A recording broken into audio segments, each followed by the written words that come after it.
Hi, welcome back on Do It Yourself channel. I'm going to show you how to set up the navigation bar in your Xiaomi Poco X6 Pro. So to do this operation, go to settings, then scroll down and go to the home screen.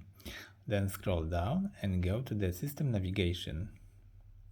That's it. And there you have buttons and gestures. So you can choose the gesture, for example. Not now, I will not want to teach about it. And as you see, we have gestures to see how to get back and buttons for navigation. Yeah. And as you see, when you have buttons, you can set up the mirror buttons. So we swipe from here. There is a button shortcut and automatically disable navigation button for application which you have see here from the list. Yeah. In the gesture, you can have full screen indication.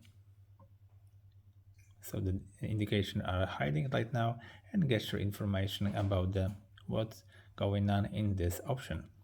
So let's get back to the buttons, and that's it for now. I hope the video is helpful for you. If yes, you can leave like, leave comment, or leave subscribe, and see you by next video. Hey!